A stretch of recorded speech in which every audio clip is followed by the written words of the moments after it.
we discussed in the previous section.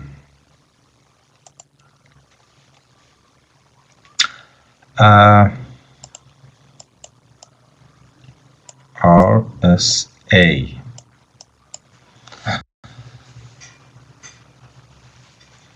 If you remember, at first we should choose two large prime numbers, say P and Q. Then we must calculate the result of multiplication of these two big prime numbers, say n. So n is the product of P and Q. Okay. Then we define the totient of n, phi n. The totient, what's totient of n? Totient of n is a number of numbers that are coprime to the n. Okay, and there was a formula p minus 1 multiplied by q minus 1. This is the totient of n. And now we should choose E in a way that it must be a coprime of totient of n. E must be relatively prime with totient of n. So the pair n e is the public key. Okay, this is the public key. Now we can calculate the ciphertext for encryption using this formula. M is our message, m to the power e mod n. Okay, before that you should convert the message to into an integer. I don't know, for example, you can convert each character to its equivalent ASCII code, for example. You can search about how RSA converts messages to a number. Okay, so using this formula we can encrypt message m. So C is the ciphertext. Okay, now what should we do for the decryption?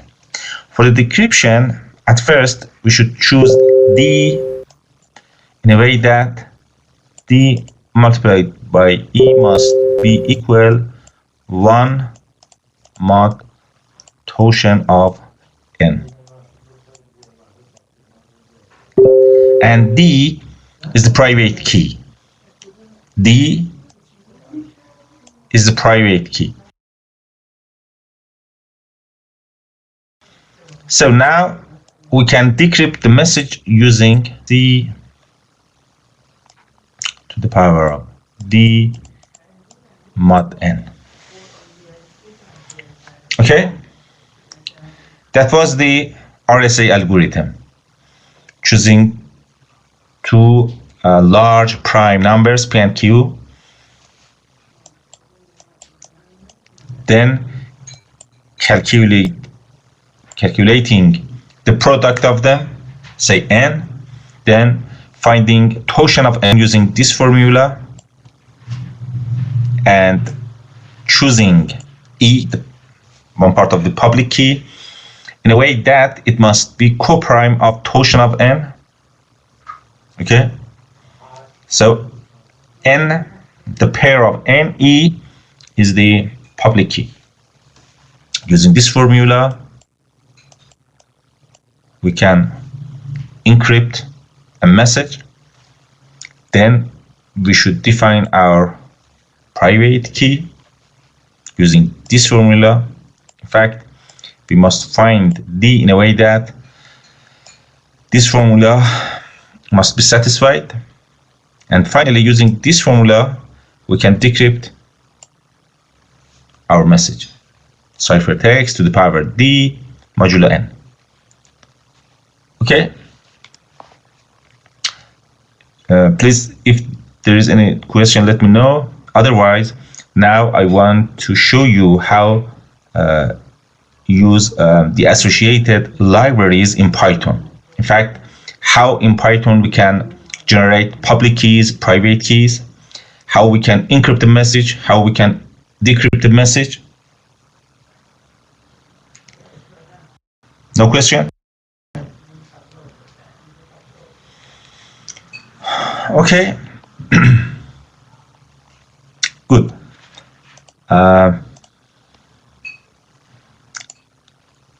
Just a moment, please.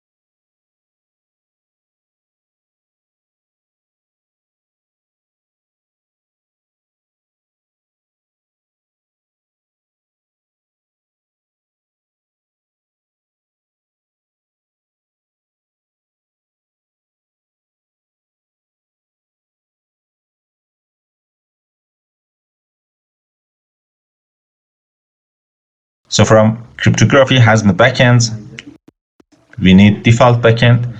This is RSA library, okay? From cryptography has the primitives asymmetric, import RSA. This is the main library, we need it. And we need to import serialization. Before starting, let me explain what is serialization. Who knows what is object serialization?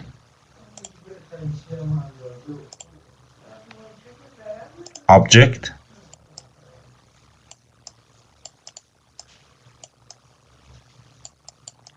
serialization.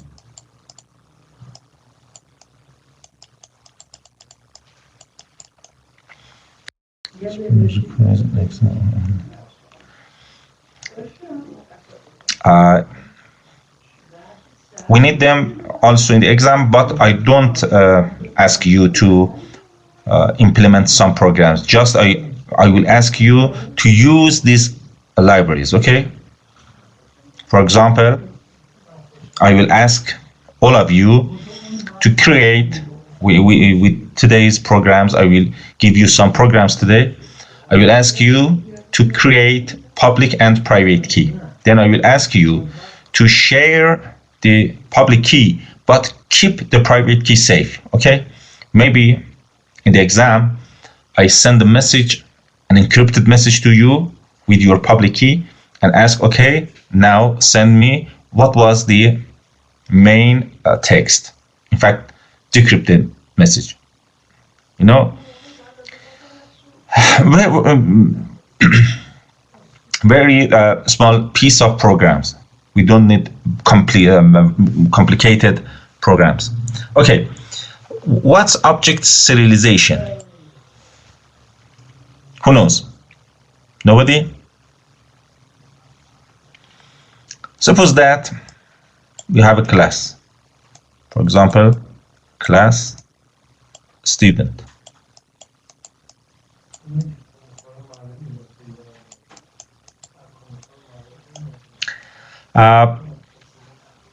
As you know, each class has some attributes, which may be private or public, but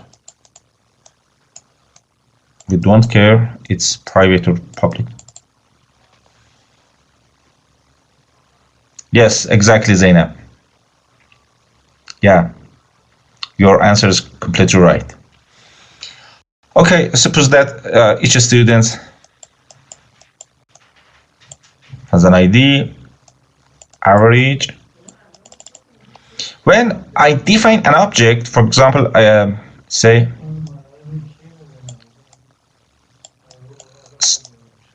student X. Okay, X is a student. If I want to print X, X is just a variable and has an address in the memory. But if I want to print the content of this object, or I want to store the content of this object somewhere, I must serialize it. Serialization means converting the data associated with an object to series of bits,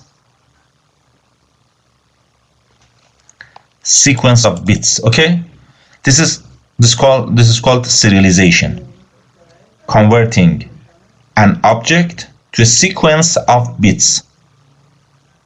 In fact, only the data part, not the methods, not the functions, only the data part is converted to a sequence of. So suppose that I'm running a program now. I have many objects, but I want to stop the program. Before that, I can serialize the objects. I can store them in a file. Then in another program, for example, tomorrow, again, I can open those files and read those objects from that file and continue the program from the point that yesterday was stopped. Okay, so let's back to the Jupyter.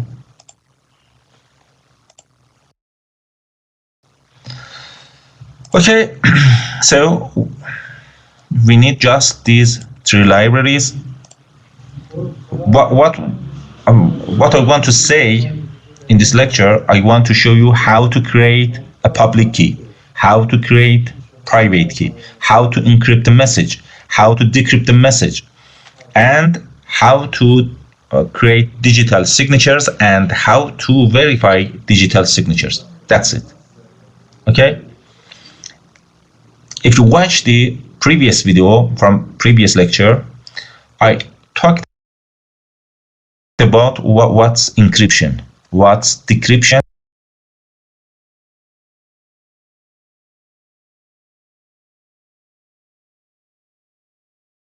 and what is digital signature. Using public key, it's called encryption. If we encrypt a message using private key, it's called decryption. But if we encrypt a message using private key, it's called digital signature. Okay? Encrypting a message using private key is called digital signature. And let's see the program. Using this command, RSA generate private key, you can simply create a private key, but it's an object. Please note, this private key is an object. Using this command, RSA generate private key, each value may result in a different private key. The key size here is 2048. You can use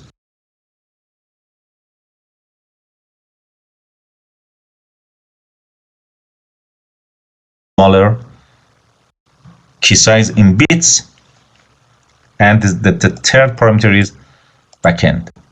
Okay, so just calling this function with these three parameters, you will have an object. This is private key.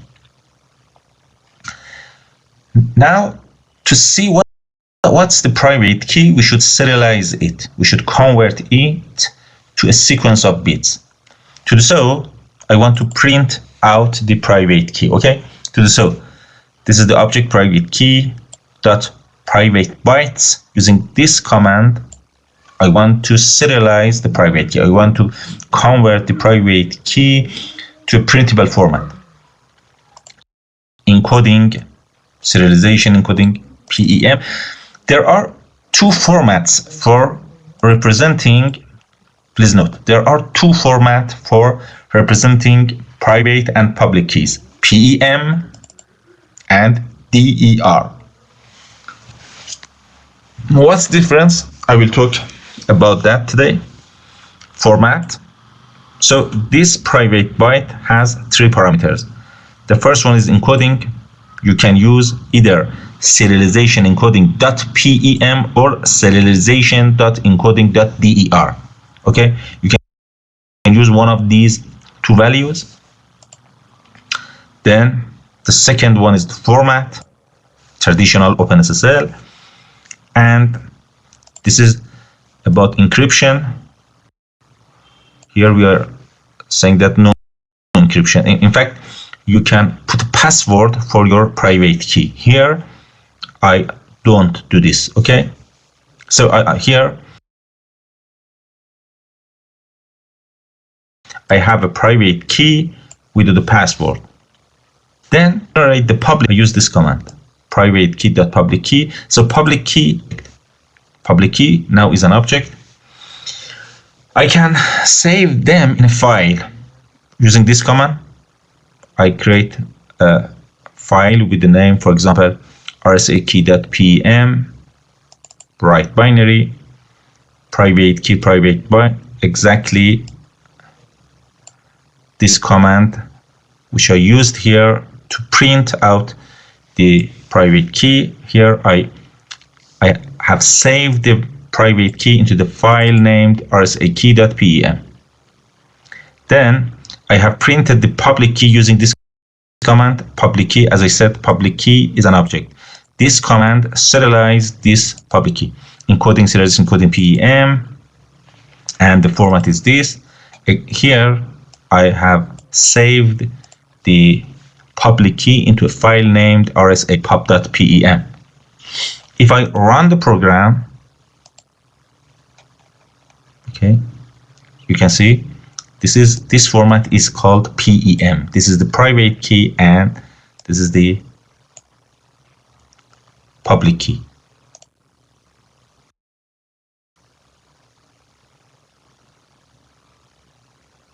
You can change some parts. For example, you can change the PEM to DER. Okay, DER.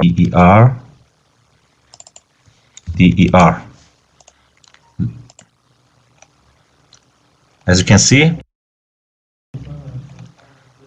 it's a sequence of bytes. DER is a sequence of bytes, but to be honest, I think the PEM is more readable. PEM. So I use PEM. PEM.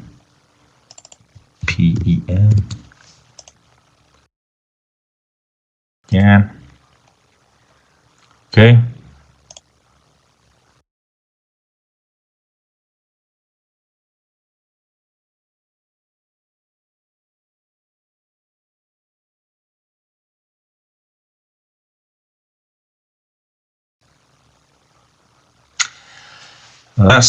It must be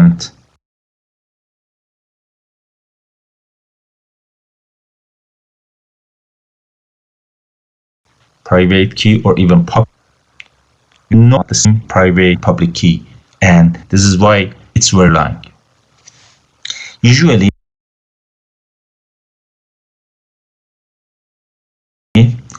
people save them into a file, copy it, usually save it into a file, and when we need, we use the file.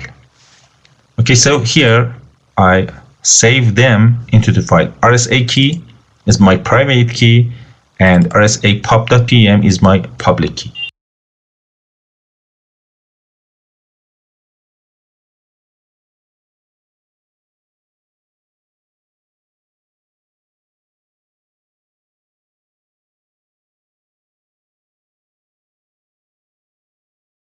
Okay, so I ask you to run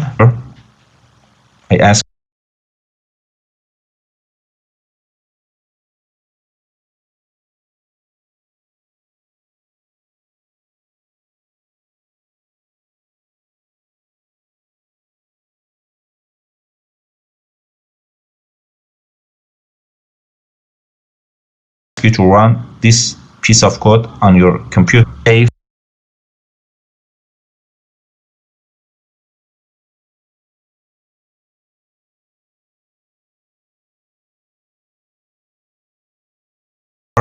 We learned how, okay, let's encrypt some messages, and now I want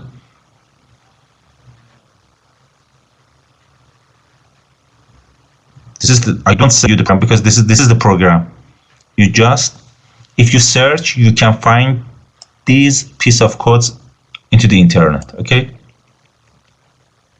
or are available from the net. So you can simply just search, copy paste the program and run the program, or even you can write exactly these commands into your computer, run it, and send the public key to the group. Okay, now let's encrypt a message. For encrypting a message, we need these libraries: backend, padding, hashes.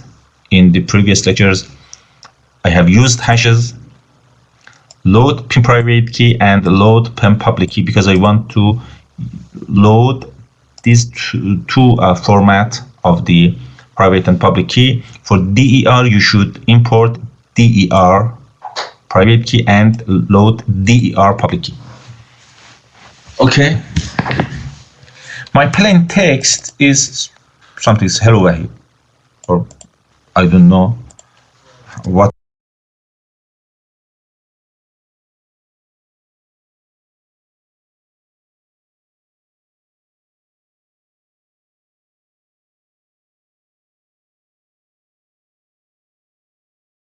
Whatever you, this string to byte, so the plain text might. Okay, now in the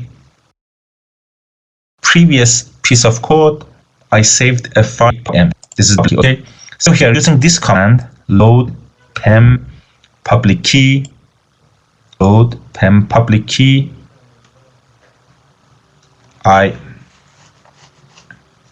read the public key from the file and store it to Alice public key. So Alice public key now is an object, is a public key. Now for encryption I use this Alice public key dot encrypt. So method encrypt from a public key object encrypts a message. The parameters, the first one is the plain text. I want to encrypt this message, in fact. Okay, so this is here. The second one is padding algorithm. This padding algorithm uses SHA-256. What's padding? You can search through the internet and you can read about padding. It's not important. I want just to use this command for encryption. Okay, now after executing this command, I have this ciphertext. This is ciphertext. This is the encrypted message for hello Wahid 1 2 3. So here I have printed out the ciphertext as a hex. Something like this is printed. Okay, then now I want to encrypt the message. For the encryption I need the private key. So again I open the file which contains my private key. I read my private key using this command, serialization load PIM private key. So Alice private key now is the object of the private key. Using this command, Alice private key dot decrypt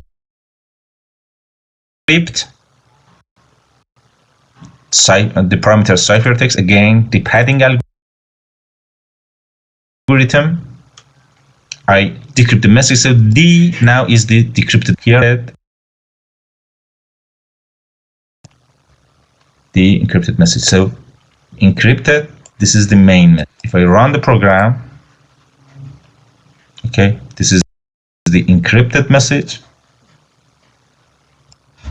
Message. Everything you want, you can put here.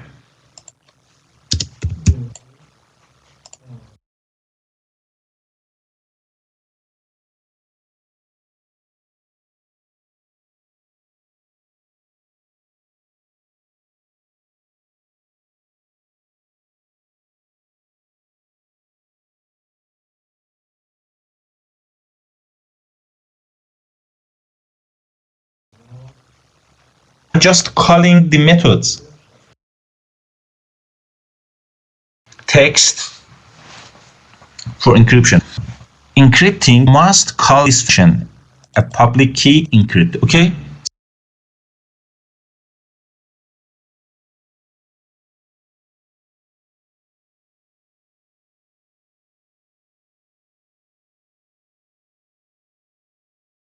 RSA easy. As you can see, for decryption and here for encryption, RSA needs a hash algorithm. Here we are using SHA.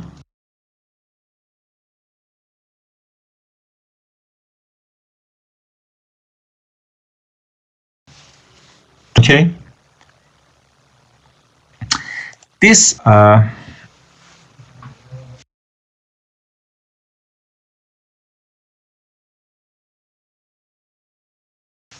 program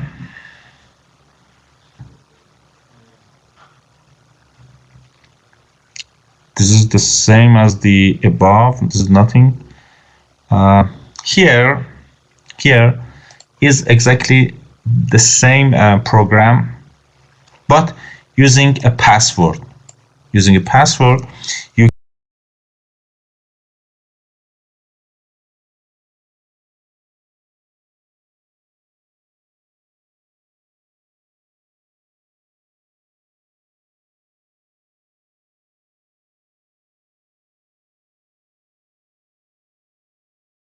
can put a password, have access private, okay, to message.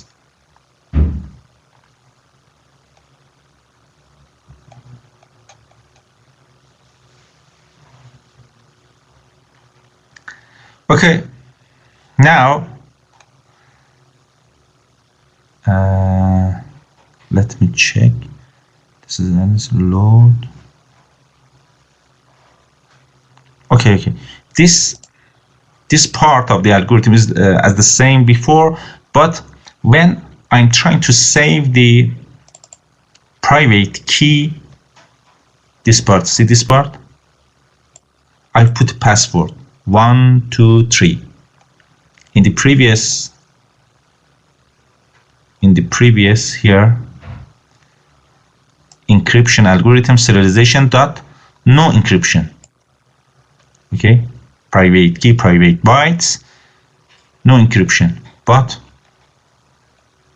here, private key, private bytes, you can use encryption algorithm serialization best available encryption. You can use your desired password. I put 1, 2, 3. So when you want load the private key from a file, you should use this password here. When you load the private key, you must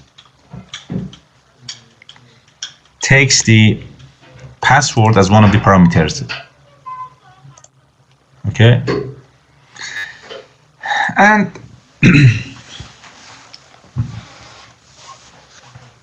finally, I want to create a signature. What's a signature?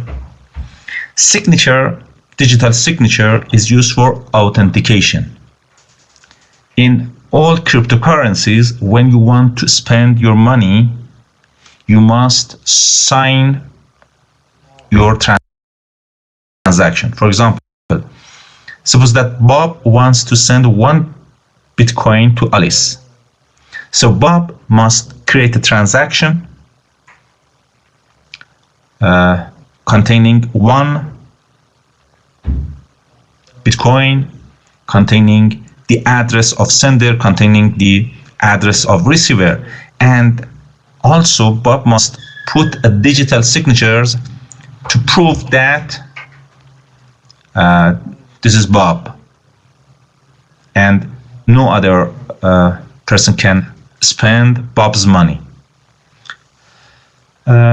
Next week, I will start talking about blockchain. transactions, blocks, and everything. Okay, but for now, I just explaining some concepts that we will use when we want to talk about blockchains, blocks, transactions, and blockchain technology. So for creating a digital signature, suppose that I have a message. I want to sign this message. How to sign a signature? For signing a message, I must use my private key.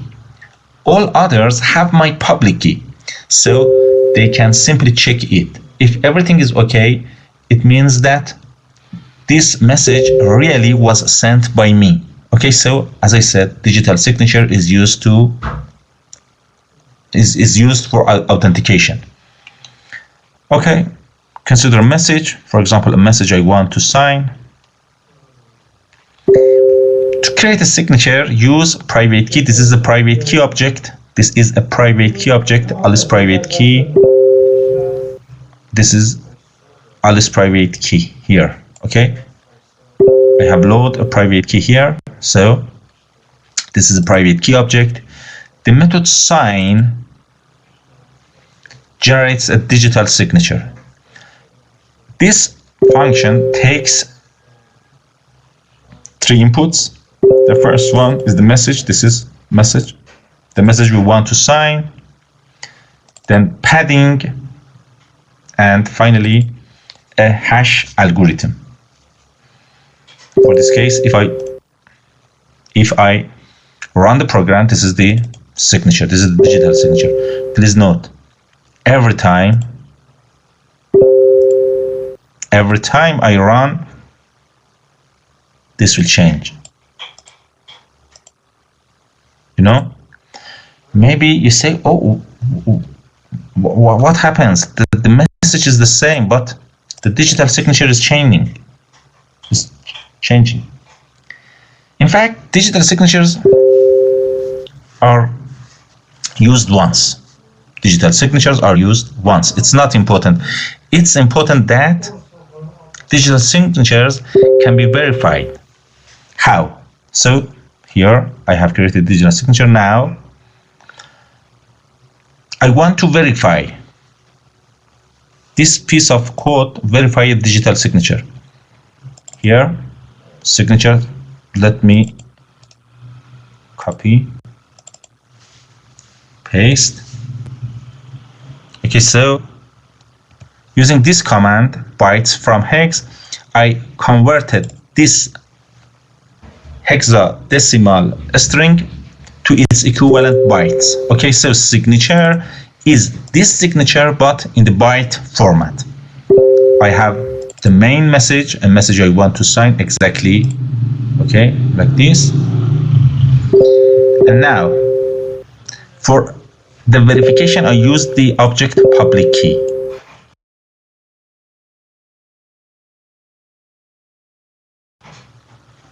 Public key is equal to Alice private public key. Verify, this is the signature, its parameters, signature, the message, padding, and hashes.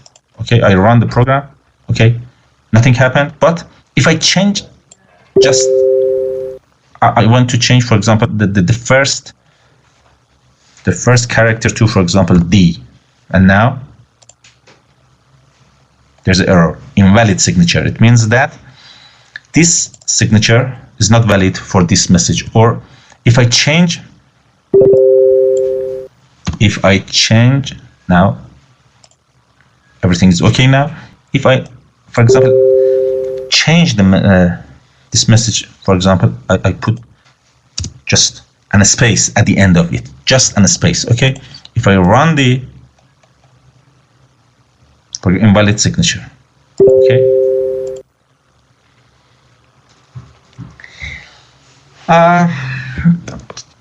About padding, these algorithms work on different sizes inputs. Okay, different sizes inputs. Before converting or decrypting or encrypting the message, the input must be in a specific size. Padding means that putting something extra at the end of the message to resize the message to a specific size. There are different algorithms, and using different algorithms results different outputs. So, for example, if you encrypt a message with my program, with this program, you can't decrypt it with that websites, online websites. Or if you encrypt a message using the first website, you can decrypt it with the second website, because these padding algorithms are different. You can search and learn more about padding, but we don't need these details. We just use these concepts for the blockchain technology. Okay, I will send you the program. Don't worry. Even though you can simply search the web and you can find these simple comments. So this is the digital signature. Do you know what's the application of digital signature? It's very important. Please note, digital signature, for signing a digital signature, I use my private key. For signing a digital signature, I use my private key. To verify, the others use my public key. So, if everything is okay when verifying, it means that this is my message. This is not fake. Okay? You can put different signatures. The result is the same. See this? Okay? And this is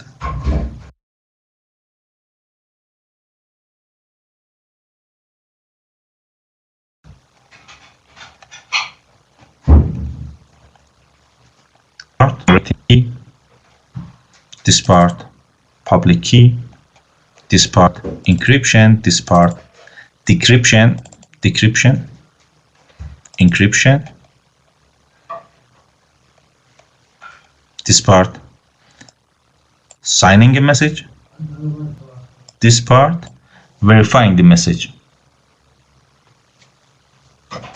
Okay?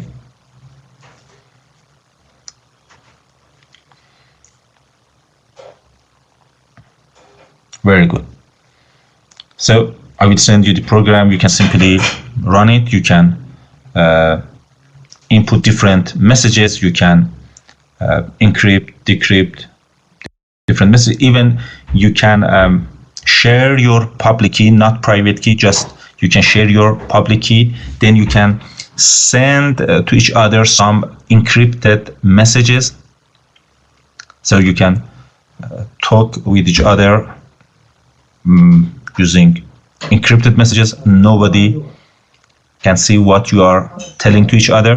For example, in the Telegram group, I will, after you share your public key, I will send some encrypted messages, and just one person can decrypt the message, and just one person can read my message, even though all person in the group will receive the encrypted message, but nobody can decrypt the message, just one person. And which person? The person who has the private key associated with the public key that I used for the encryption.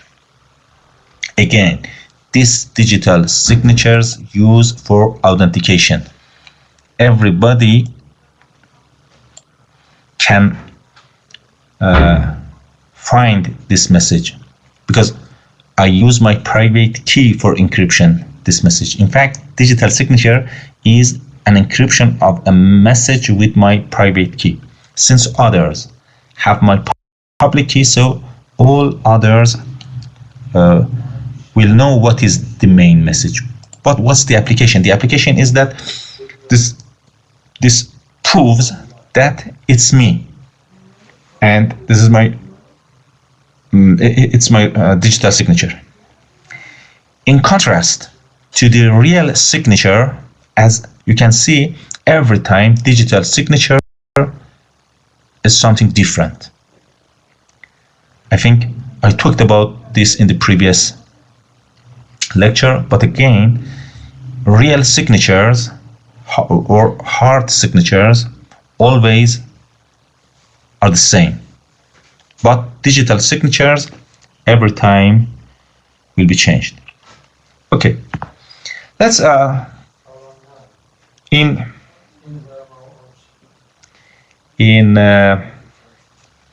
if you don't have any question, let me back to the Blackboard. No question about this piece of codes?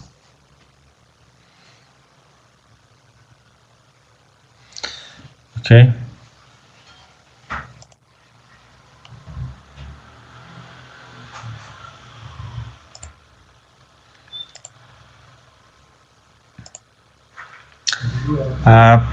In Bitcoin, we use another encryption decryption algorithm, which is called elliptical curve, or EC.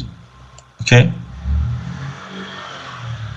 RSA is not used in cryptocurrencies like Bitcoin. Instead, another algorithm called elliptic curve is used. Elliptic curve is something like this.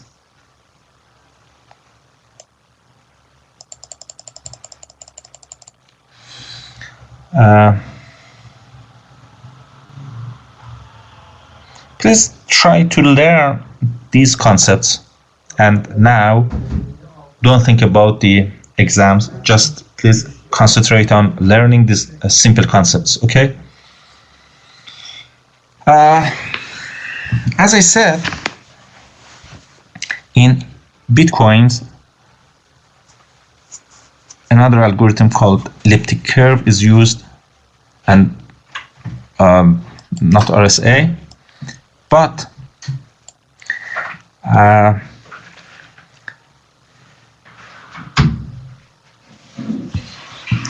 when we want in a cryptocurrency like Bitcoin, when you, for example, Bob sends some, if Bob wants to send some Bitcoin to Alice, Bob must have Alice's public key. Okay, public key. So Bob creates a transaction including Alice's public key. In fact, encrypts it with the Alice public key, and who can unlock this transaction? The only person can unlock this transaction is the person that has the private key, and that's Alice. Okay, but in Bitcoin and other cryptocurrencies, we don't use public keys.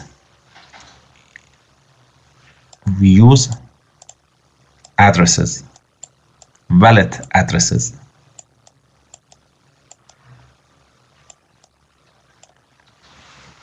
What's a wallet address? A wallet address is the hash of a public key. So every person in the, for example, Bitcoin has an address. In fact, the address is equal to, for example, SHA-256 of the public key.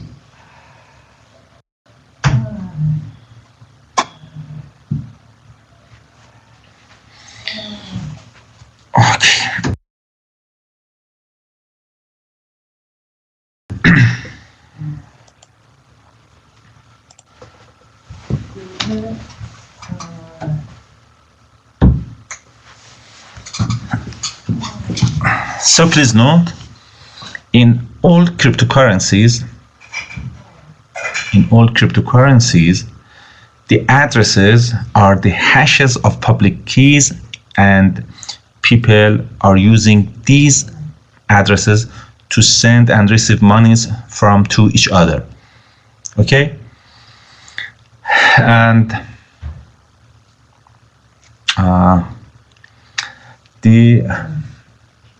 it doesn't matter that we use RSA or elliptic curve algorithm.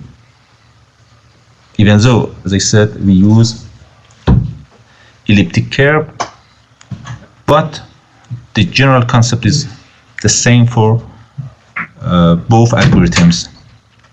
The address is the hashes of public key. Okay, so in next lecture, I will talk about elliptic curve algorithm.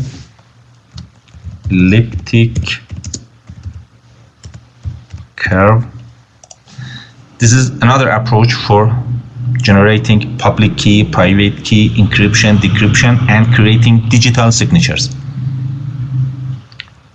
Also, I will show you the associated libraries in Python for elliptic curve.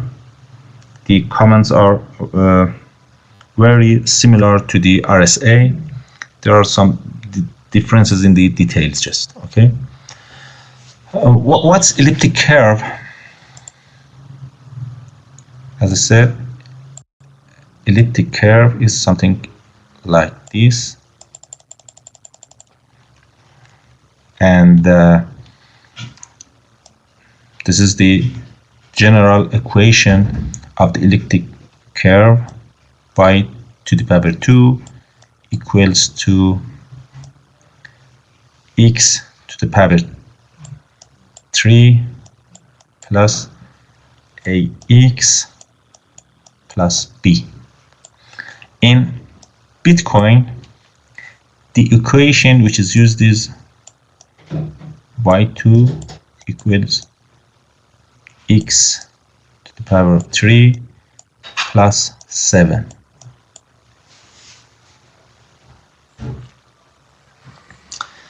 How someone use elliptic curve for generating public key, private key?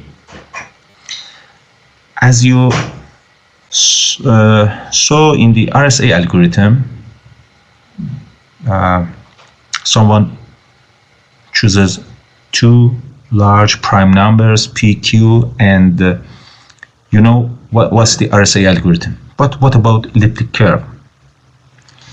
Before talking about how private and public keys are generated in the elliptic curve,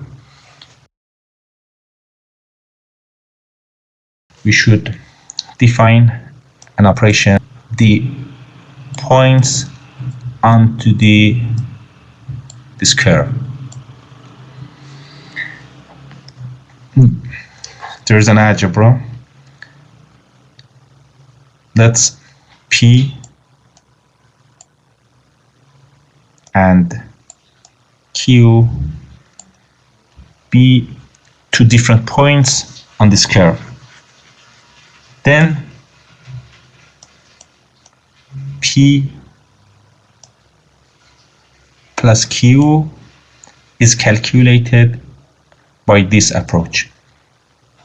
We draw a line,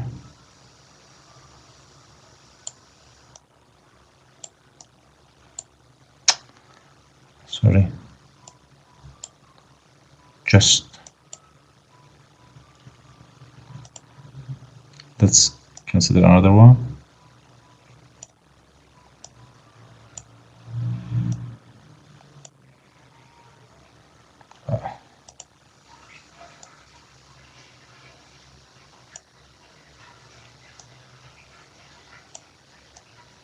P, Q, For calculating, I'm defining a new operand called plus. I want to show you how to calculate p plus q. We should draw a line from p to the q, and suppose it cut the curve in another point like r. If we find the reverse of r here, this is p plus q.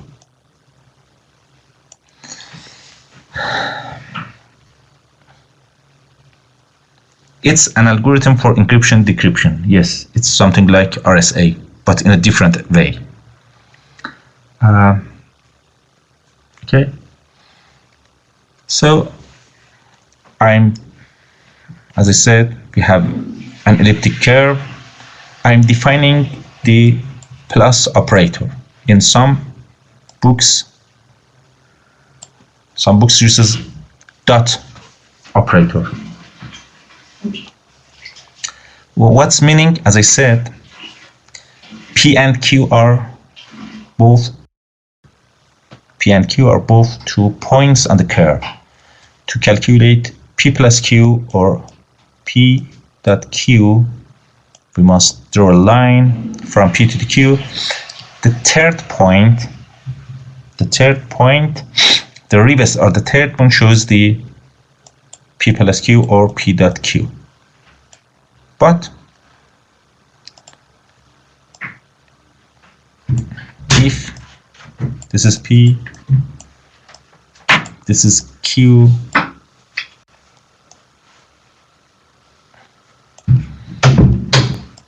what happened in this case? What is p plus q? In this case, this line doesn't cut the curve. We defined a symbol 0 means infinity. So in this case, p plus q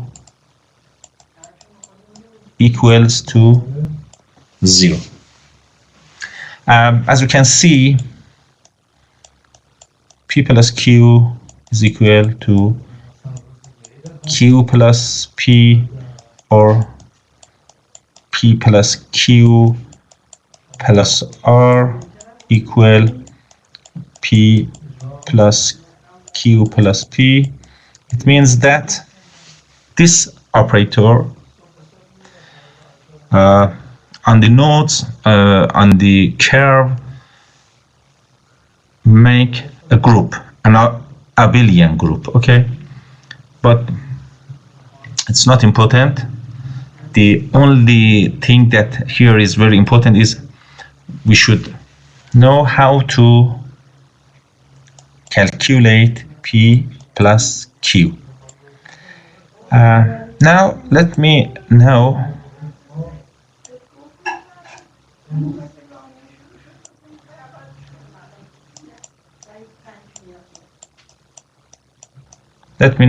how to calculate p plus p, or in fact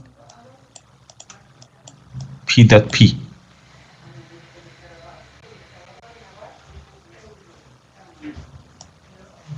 Suppose that this is p. Okay. For calculating p dot p, we draw a tangent line. Here is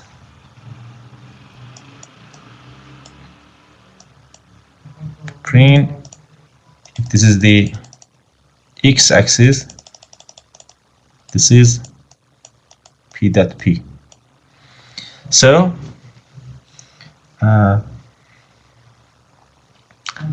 using these approaches, you can find the result of such an operator on two nodes. These two nodes can be different or can be the same. So Next week I will talk about details of the elliptic curve. Just here I gave you some explanation about this operator on the elliptic curve. In the next lecture I will talk about elliptic curve cryptographic algorithm. Okay, thank you all. If there's any question you can ask, otherwise next week I will complete this topic.